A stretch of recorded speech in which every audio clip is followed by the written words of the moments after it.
नमस्कार साथियों। साथियों, जो तस्वीरें आप अपने पीछे देख रहे हैं काफ़ी इंपॉर्टेंट है, काफ़ी अहम है। भारत और अफगानिस्तान के दृष्टिकोण से तो इन तस्वीरों के मायने काफ़ी ज़्यादा हैं, लेकिन यदि एशिया और पूरे विश्व की यदि बात की जाए तो ये तस्वीरें उतनी ही इंपॉर्टेंट हैं। अफगानिस्तान के अंदर जब से तालिबान की सत्ता आई है, तालिबान का शासन कायम हुआ है, मतलब 2021 से लेकर अब तक तालिबान के द्वारा भारत के अंदर पहली बार आधिकारिक रूप से मंत्री स्तरीय यात्रा कंडक्ट करवाई जा रही है। तालिबान के विदेश मंत्री आमिर खान मुत्तकी लगभग 8 दिनों के भारत यात्रा पर आए हैं। भारत और अफगानिस्तान के लिए तो ये यात्रा इंपॉर्टेंट है ही, काफ़ी सारे इंपॉर्टेंट मुद्दे इस यात्रा के दौरान डिस्कस किए जाने वाले हैं। लेकिन एक हमारा पड़ोसी मुल्क जो इस यात्रा से काफ़ी ज़्यादा परेशान होने वाला है वो है पाकिस्तान। पाकिस्तान ज़रूर से इन तस्वीरों को देखकर उसके पेट में दर्द होगा, काफ़ी ज़्यादा बौखलाएगा और ये बौखलाहट उसके एक्शंस में भी दिखाई देती है।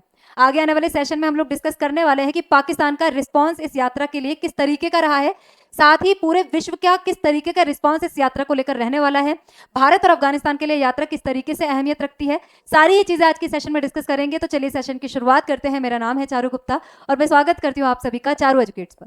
तो दोस्तों, बात हो रही है आमिर खान मुत्तकी तालिबान के विदेश मंत्री की पहली आधिकारिक तौर पर भारत यात्रा की।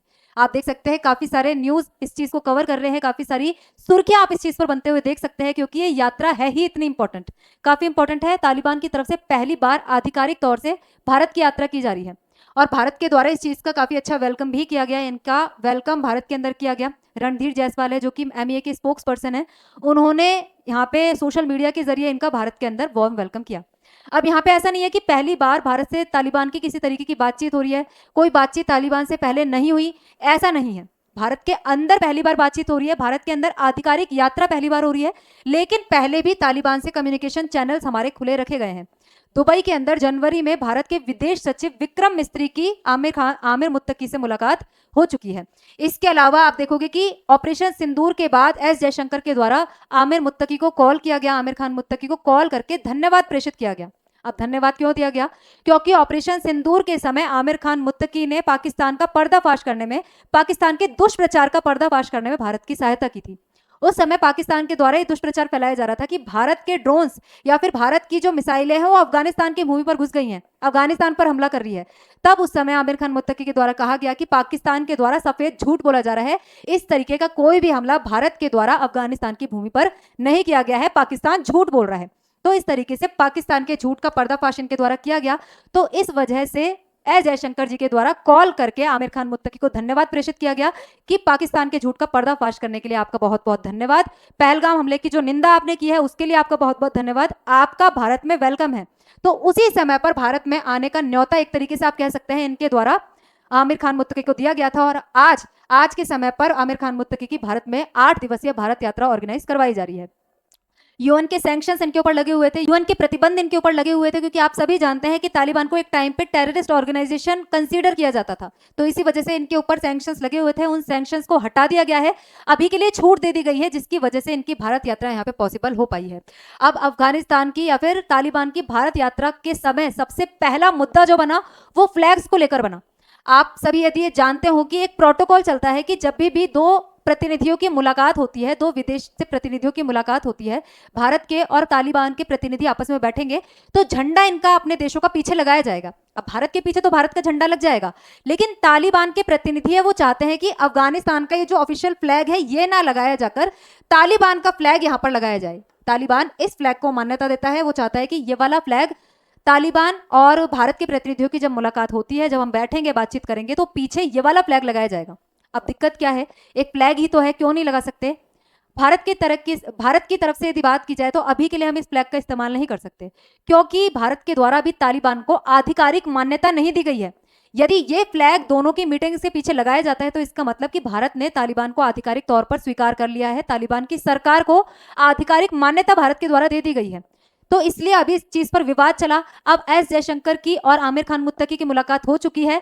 रिजॉल्व इस इशू को इस तरीके से किया गया कि जब इन दोनों की बैठक हुई तो दोनों के पीछे किसी भी तरीके का झंडा नहीं लगाया गया, ना ही एस जयशंकर के पीछे भारत का झंडा लगा, ना ही आमिर खान मुत्तकी के पीछे अफगानिस्तान का जो ऑफिशियल फ्लैग है या फिर तालिबान का जो फ्लैग है वो लगाया गया। तो मतलब बिना झंडे के यहाँ पे बैठक संपन्न हो गई। ये हिस्टोरिक मीटिंग थी जिसमें अफगानिस्तान और भारत के जो मुद्दे हैं उनको लेकर काफी सारी चीजें यहाँ पे चर्चा की गई। आप देख सकते हो मुद्दे किस तरीके के रहे। मानवीय सहायता को लेकर, ह्यूमैनिटेरियन असिस्टेंस को लेकर, जो कि भारत के द्वारा अफगानिस्तान को काफी भारी मात्रा में प्रोवाइड की जाती है। अफगानिस्तान के अंदर काफी सारा इन्वेस्टमेंट भी भारत का रहा है, और साथ ही ह्यूमैनिटेरियन असिस्टेंट, जैसे कि अभी के लिए कुछ समय पहले अफगानिस्तान में भूकंप आया था, तो अर्थक्वेक को लेकर काफी सारा रिलीफ फंड भारत के द्वारा अफगानिस्तान को दिया गया था, तो इस चीज को लेकर चर्चा हुई। अफगानिस्तान के व्यापारियों के लिए वीजा और सुविधा को लेकर चर्चा की जानी है। चाबहार पोर्ट को लेकर चर्चा की जानी है। चाबहार पोर्ट भारत के लिए काफी इंपॉर्टेंट है, साथ ही अफगानिस्तान के लिए भी इंपॉर्टेंट है। ईरान से होकर अफगानिस्तान में और फिर सेंट्रल एशिया में कनेक्टिविटी प्रोवाइड करवाता है। आगे जाकर देखेंगे अभी क्षेत्रीय सुरक्षा को लेकर और अफगानिस्तान की अंतरराष्ट्रीय मान्यता को लेकर। सबसे पहले तो भारत से ही इस चीज की तालिबान के द्वारा डिमांड की जाएगी कि भारत तालिबान को आधिकारिक तौर पर स्वीकार करे, आधिकारिक तौर पर इसको मान्यता दे। अभी विश्व में केवल एक देश है, रूस, जिसने आधिकारिक तौर पर तालिबान को मान्यता दी हुई है, और कोई भी देश तालिबान को एक सरकार के रूप में, एक आधिकारिक सरकार के रूप में स्वीकार नहीं करता। अब भारत से इस तरीके की डिमांड की जा सकती है कि भारत स्वीकार करे तालिबान को एक आधिकारिक तौर पर अफगानिस्तान की सरकार के रूप में, ताकि आगे जाकर ये झंडे वाली दिक्कत नहीं आए। ठीक है, इसके अलावा आप देखोगे कि जो चाबहार पोर्ट है, जिसको हम पहले भी डिस्कस कर चुके हैं, चाबहार पोर्ट ईरान के अंदर सिचुएटेड है।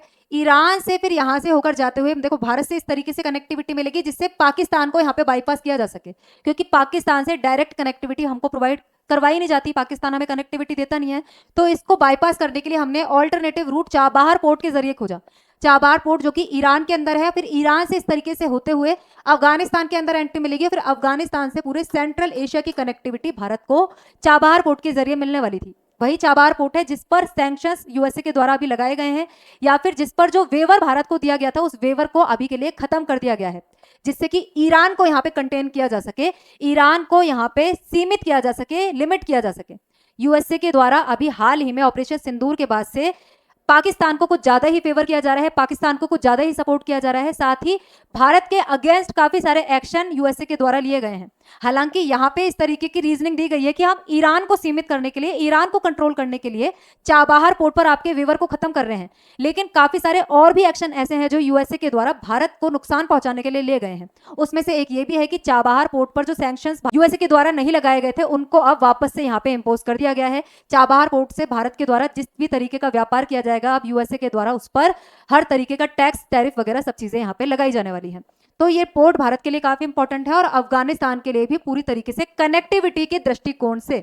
इसके साथ ही यदि आप बात करें तो भारत की और भी काफी सारी चीजें अफगानिस्तान के अंदर स्टेक्स पर लगी हुई है, जिसकी वजह से अफगानिस्तान के साथ संबंधों को सुधारा जाना, अफगानिस्तान के साथ कम्युनिकेशन चैनल खुले रखना भारत के लिए जरूरी है। आप देखोगे कि काफी सारे लोग भारत पर यह आरोप लगा रहे हैं कि एक टाइम पे जब तालिबान के साथ आप लोग बात नहीं कर रहे थे, तालिबान तो एक कट्टरवादी समूह है, कट्टरपंथी सरकार है, अफगानिस्तान में डेमोक्रेसी की धज्जियां उड़ चुकी है, तो आप इस तरीके के संगठन के साथ अपने कम्युनिकेशन को क्यों खोल रहे हो, क्यों बातचीत कर रहे हो।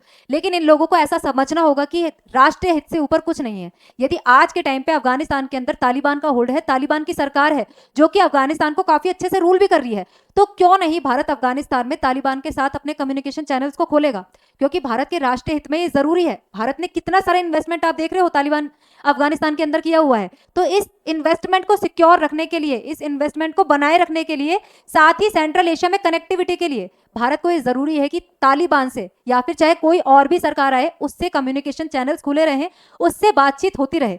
देख सकते हो आप लोग यहाँ पे जरांज डेलाराम हाईवे है जो कि आप यहाँ पे देख सकते हो, ये जो चाबहार पोर्ट से अंदर जाते हैं ना, और फिर जब अफगानिस्तान के अंदर एंटर करते हैं तो ये छोटा सा जो रूट है इसको ही बोला जाता है जरांज डेलाराम हाईवे, जिसको भारत के द्वारा डेवलप किया जा रहा है। और फिर यहाँ से अफगानिस्तान का एक काफी बड़ा ये रोड है जिसको पूरी कनेक्टिविटी यहाँ पे मिल जाएगी यदि यहाँ से कनेक्ट हो जाता है तो ये जरान डेलाराम हाईवे है जिसको भारत के द्वारा डेवलप किया जा रहा है। इसके अलावा पावर ट्रांसमिशन लाइंस को भी डेवलप किया जा रहा है जो कि उज्बेकिस्तान से सीधे काबुल के अंदर आती है। इसके अलावा एक सलमा डैम है जो कि अफगानिस्तान इंडिया डैम के नाम से भी, अफगानिस्तान इंडिया फ्रेंडशिप डैम के नाम से भी जाना जाता है, उसको भी भारत के द्वारा डेवलप किया जा रहा है।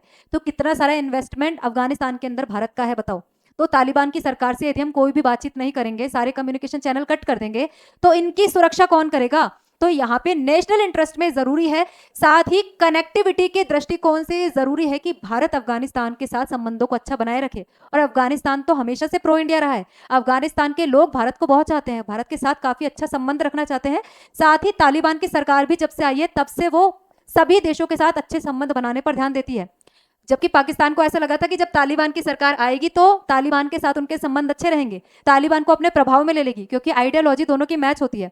लेकिन तालिबान ने इस चीज़ से पूरी तरीके से इनकार कर दिया।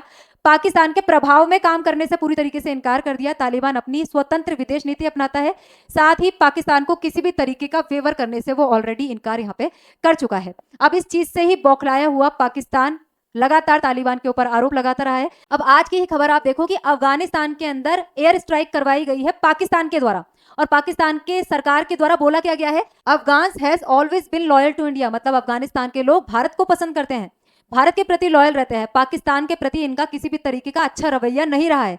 तो इस चीज को लेकर पाकिस्तान हमेशा से बौखलाया रहता है, और आप देख सकते हैं कि आज के दिन अफगानिस्तान के ऊपर पाकिस्तान के द्वारा एयर स्ट्राइक की गई। कहा जा रहा है कि टीटीपी को यहाँ पे टारगेट किया गया था, लेकिन ये जो स्ट्राइक की गई है उस समय पर किया जाना जब अफगानिस्तान के तालिबान के विदेश मंत्री आमिर खान मुत्तकी भारत की यात्रा पर है। ये चीज इस चीज को दिखाती है, इस चीज का सिग्नल देती है कि पाकिस्तान इस वक्त काफी परेशान है, काफी टेंशन में है, काफी बौखलाया हुआ है भारत और अफगानिस्तान के सुधरते हुए संबंधों को देखकर। तो यहाँ पे आप लोग देख सकते हैं कि पाकिस्तान ने काबुल में बम गिराए, एयर स्ट्राइक की, वो भी ऐसे समय पर जब अफगानिस्तान या फिर तालिबान के विदेश मंत्री भारत की विजिट पर है, भारत की 8 दिवसीय यात्रा पर है। तालिबान के द्वारा हालांकि कहा गया कि कोई नुकसान नहीं हुआ, सब चीजें कंट्रोल में है, पर तालिबान की सरकार अब ये अच्छे से जानती है कि पाकिस्तान को इग्नोर करते हुए बाकी सभी रीजन्स के साथ, बाकी सभी देशों के साथ अच्छे संबंध बनाया जाना अफगानिस्तान के लिए बेहद जरूरी है, क्योंकि पाकिस्तान उनका हितैषी कभी नहीं हो सकता। पाकिस्तान ने हमेशा तालिबान का, अफगानिस्तान का नाजायज फायदा उठाया है। ये तालिबान की सरकार और अफगानिस्तान के लोग काफी अच्छे से जान चुके हैं, इसलिए पाकिस्तान को इग्नोर करते हुए बाकी सभी शक्तियों के साथ अच्छे संबंध बनाने की कोशिश इनके द्वारा लगातार की जा रही है। चाहे वो चाइना हो, चाहे वो अमेरिका हो, सबको बराबर से यहाँ पे कोशिश की जा रही है कि उनके साथ संबंधों को बेहतर बनाया जा सके, और इसी दिशा में भारत के साथ संबंधों को अच्छा करने का प्रयास यहाँ पे किया जा रहा है। चाइना का भी आपको याद होगा कि चाइना के साथ भी इकोनॉमिक कॉरिडोर को, चाइना पाकिस्तान इकोनॉमिक कॉरिडोर, उसको अफगानिस्तान के अंदर एक्सटेंड करने की बातचीत यहाँ पे की जा रही थी। अब बात कर लेते हैं ट्रंप की, जो कि पहले से ही काफी चर्चा में आए हुए हैं, अफगानिस्तान पर नजर ऑलरेडी ये बनाए हुए हैं। पाकिस्तान के अंदर तो ये 2 लोग इन्होंने पाल ही लिए हैं, लेकिन अब चाहते हैं कि अफगानिस्तान के अंदर भी अपनी छोटी सी ट्रूप ये स्टेशन कर दे। अफगानिस्तान से बगराम एयरबेस ये ऑलरेडी डिमांड कर चुके हैं, लेकिन अफगानिस्तान इनको मना कर चुका है, 2 टूक जवाब दे चुका है कि किसी भी तरीके से बगराम एयरबेस आपको यहाँ पे नहीं मिलेगा। अफगानिस्तान की भूमि पर यूएसए की मिलिट्री प्रेजेंस यहाँ पे बर्दाश्त नहीं की जाएगी। इसी चीज को लेकर हम लोग एक सेशन भी कर चुके हैं, चैनल पे आप जाके इस चीज को देख सकते हो कि ट्रंप ने तालिबान को धमकाया। तब ट्रंप ने तालिबान से कहा कि ये बगराम एयरबेस हमें दो, वरना परिणाम अच्छे नहीं होंगे। इस तरीके की बातें अफगानिस्तान की सरकार को, तालिबान को ट्रंप के द्वारा कही गई, लेकिन फिर भी तालिबान के द्वारा यहाँ पे 2 टूक जवाब देते हुए मना कर दिया गया कि यदि कोई भी कनेक्शन, कोई भी संबंध अफगानिस्तान और अमेरिका के बीच होंगे तो वो म्यूचुअल रिस्पेक्ट के आधार पर होंगे, म्यूचुअल रिस्पेक्ट पर आधारित होंगे। इस तरीके से आप अफगानिस्तान को धमका नहीं सकते। और इसी चीज को लेकर यहाँ पे एक मॉस्को फॉर्मेट आयोजित किया गया रशिया के अंदर, अभी रिसेंटली हुआ था, तीन एक दिन पहले, जिसके अंदर मॉस्को फॉर्मेट में भारत, पाकिस्तान, रूस, चीन, इस तरीके के सभी देश अफगानिस्तान को ये समझा रहे थे कि यहाँ पे आपको ट्रंप को एयरबेस नहीं देना है, ट्रंप को बगराम नहीं सौंपना है। ये एक ऐसी चीज थी जिसके अंदर भारत, अफगानिस्तान, पाकिस्तान, चीन, ये सभी एक सुर में बोलते हुए दिखाई दिए। तो यहाँ पे पाकिस्तान भी भारत का साथ दे रहा है एक तरीके से, आप ये समझो, क्योंकि पाकिस्तान भी नहीं चाहता कि ट्रंप बिल्कुल पड़ोस में आके यहाँ पे बैठ जाए। बिल्कुल पड़ोस में आके बैठ गया तो पाकिस्तान के ऊपर, भारत के ऊपर, अफगानिस्तान के ऊपर, चीन के ऊपर, सबके ऊपर नजर ट्रंप के द्वारा रखी जाएगी, और ये कोई भी देश यहाँ पर नहीं चाहता। इसलिए यहाँ पे अफगानिस्तान को इस मॉस्को कंसल्टेशन के अंदर ही समझाया गया, मॉस्को फॉर्मेट के अंदर ही समझाया गया कि आप ट्रंप को सिरे से मना कर देना, आपके लिए भविष्य में अच्छा नहीं होने वाला है। और ऑलरेडी अफगानिस्तान मना कर चुका है, लेकिन इस फॉर्मेट के बाद तो यहाँ पे कोई मतलब ही नहीं बनता कि ट्रंप को किसी भी तरीके से बगराम एयरबेस यहाँ पे सौंपा जाएगा। अब बात कर लेते हैं भारत और अफगानिस्तान की। भारत के लिए जरूरी है कि अफगानिस्तान के साथ अपने कम्युनिकेशन चैनल्स पूरी तरीके से ओपन रखे जाएं। अफगानिस्तान की धरती का इस्तेमाल भारत के विरोध में किसी भी तरीके से ना हो, भारत के विरोध में आतंकी गतिविधियां चलाने को लेकर ना हो, ये चीज एंश्योर करना भारत के लिए अफगानिस्तान से बेहद जरूरी है। एक चीज ये, और दूसरी चीज कनेक्टिविटी को लेकर, चाबहार पोर्ट के थ्रू अफगानिस्तान से होते हुए भारत को सेंट्रल एशियन रीजन की जो कनेक्टिविटी मिलती है, उसके लिए अफगानिस्तान से बातें करना जरूरी है। इसके साथ ही अफगानिस्तान के अंदर भारत का जितना भी इन्वेस्टमेंट लगा हुआ है उसको सिक्योर करना भारत के लिए जरूरी है।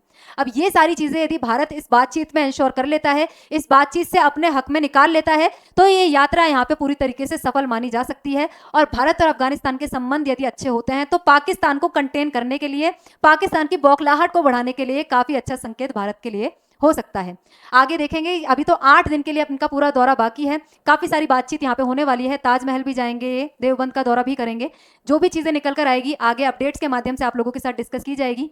आप लोग अपनी राय कमेंट बॉक्स में ज़रूर से बताइएगा कि अफ़गानिस्तान और भारत के बढ़ते हुए संबंध पाकिस्तान को किस तरीके से परेशान कर सकते हैं और भारत के लिए विज़िट कितनी इंपॉर्टेंट है। अपनी राय कमेंट बॉक्स में ज़रूर से बताइएगा। आज के सेशन में इतना ही, मिलते हैं किसी नए मुद्दे के साथ नई वीडियो में। Thank you very much.